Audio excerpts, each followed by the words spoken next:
Praise దిలాడండి. ఎలా ఉన్నారు? బాగున్నారా? అసలు ఏం బాగున్నాం అంటారా? అసలు దేవుడు మాకేం చేశాడు అని చాలా మంది బాధపడుతూ ఉంటారు కదా! ఒకసారి లేఖనం చూద్దామండి. కీర్తనలు 91వ అధ్యాయం 10వ వచనంలో చూసినట్లయితే, నీకు అపాయమేమీ రాదు, ఏ తెగులు నీ గుడారము సమీపించదు. ఈ లేఖనంలో మనం చూసి గమనించినట్లయితే, నీకు ఏ అపాయము రాదు. నిజమే కదా! మనము ఈనాడు బ్రతికి ఉన్నామంటే అది కేవలము దేవుని కృప ద్వారానేనండి. ఒక్కసారి 3 సంవత్సరాల క్రితం మనం ఆలోచించినట్లయితే కరోనా టైంలో ఎన్నో మరణాలు మనం చూసాం. ఎన్నో అపాయాలు చూసాం.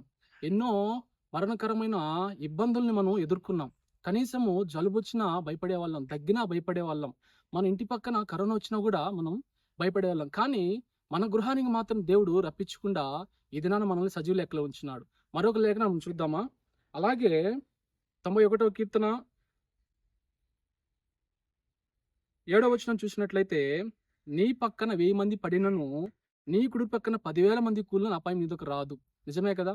ఆ దినాల్లో ఎంతోమంది చనిపోయారండి. మన ఈ వీధుల్లో, మన ఊర్లో, మన ఇంటి పక్కన చనిపోయినా కూడా ఆ మరణాన్ని మనల్ని దేవుడు ముట్టనివ్వలేదు. ఈరోజు చాలామంది బాధపడుతూ ఉంటారు. నాకు దేవుడు ఏమీ చేయలేదు, ఏమీ చేయలేదు. నా జీవితంలో దేవుడు ఏమీ చేయలేదని. ఈనాడు మనం బ్రతికున్నామంటే అది దేవుడి దయేనండి. కానీ కష్టాలు, బాధలు, ఇబ్బందులు ఎవరికీ లేకుండా ఉండవు. అందరికీ ఉంటాయి.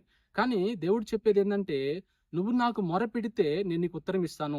అది కూడా దేవుడు ఇక్కడ మనకు చాలా స్పష్టంగా తెలుపుతా ఉన్నాడండి. అదే 91 కీర్తనలో అతడు 15వ వచనంలో, అతడు నాకు మొరపెట్టగా నేను అతనికి ఉత్తరం ఇస్తాను. ఉత్తరం ఇవ్వడం కాదు, శ్రమల్లో నాకు తోడై ఉంటాను, అతడు విడిపించాను గొప్ప చేస్తాను, దీర్ఘాయువు చేత అతని తృప్తిపరిచెదను, నా రక్షణ అతను చూపించెదను. గమనించారా? ఆయన నమ్ముకున్న వాళ్ళని విడిచిపెట్టే దేవుడు కాదండి. ఈరోజు శ్రమల్లో ఉండొచ్చు, బాధల్లో ఉండొచ్చు, ఇరుకుల్లో ఉండొచ్చు, ఇబ్బందుల్లో ఉండొచ్చు. ఆయనకు నువ్వు మొరపెడితే నీ బాధలన్నింటిని ఆయన విడిపించగలడు. మరొకసారి అందరు కళ్ళు మూసుకున్నట్లయితే ప్రార్థన చేసుకుందాం. ప్రేమ పరలోకపు తండ్రి యేసయ్య, నీకు వందనాలు చెల్లిస్తున్నాం. తండ్రి, ఎవరైతే ఇబ్బందుల్లో, శ్రమల్లో ఉన్నారో వాళ్ళ బట్టి జ్ఞాపకం చేసుకోండి.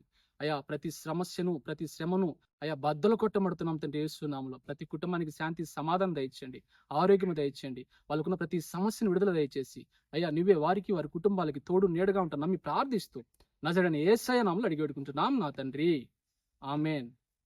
God bless you.